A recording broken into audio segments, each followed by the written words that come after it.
Virtual production is a very interesting technique that merges technicality and creativity. It allows creative professionals and technicians the ability to seamlessly merge virtual backgrounds with live action footage being recorded with physical cameras.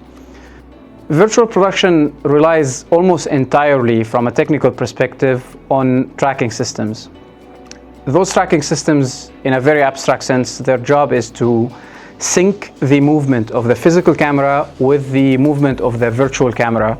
So then the parallax and the perspective in both the virtual and the physical worlds are synced and therefore create the illusion of immersion. While those tracking systems have shown a lot of advancement and are very useful, they have some downsides. The first downside of traditional tracking systems is the complexity of setting those systems up. They require extensive technical setup. They require multiple people to be on the operating team. They also require very specific physical characteristics of the physical space where the shooting or the recording is happening. Aside from that, the gear and the technical devices used in those tracking systems are quite expensive. This is where our project comes.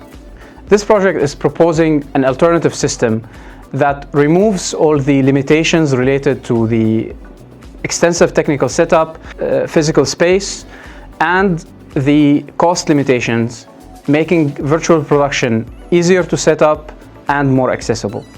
The system relies on utilizing the inside-out tracking systems implemented already in consumer VR headsets like the MetaQuest 3 that is being used in our use case, to be the tracking source and to be a base-free tracking source that does not require any radars or any tracking receivers, meaning that it will be a standalone tracking device, omitting tracking data from the headset directly to the computer that is operating a rendering engine such as Unreal. In terms of hardware, the main focus was on making the headset and the camera move as one unit. After many hours of brainstorming, iterations, 3D modeling and printing, we manufactured a modular rig that securely combines a MetaQuest 3 and a physical camera, locking their centers. This gave us the base measurements for calibrating the spatial offset between the headset sensor center and the optical center of the camera.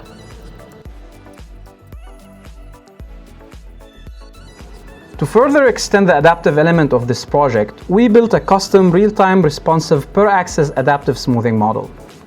Unlike available stabilization solutions, the per-axis functionality of this system does not apply the smoothing globally, allowing for better control without compromising responsiveness for the sake of smoothing.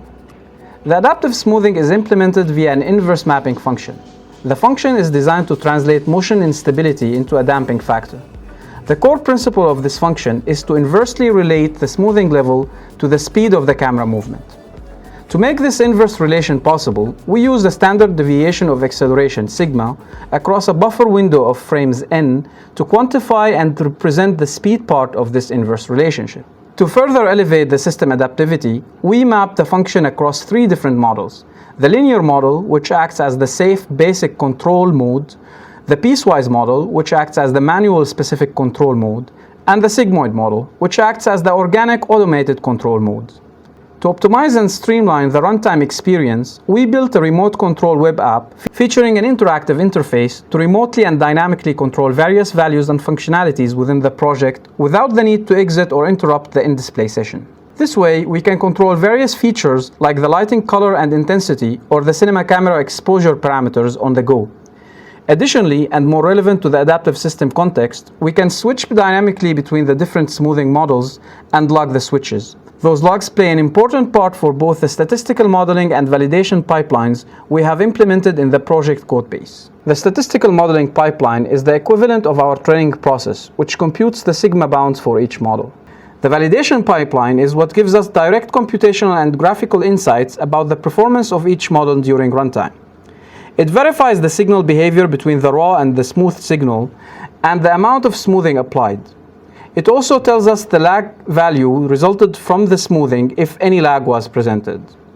Aside from that, the verification pipeline utilizes the simulation scripts from the modeling pipeline to show us how the smoothing algorithm would have performed if another model was selected during runtime, without the complexity of replicating the exact same physical camera movement for another runtime session.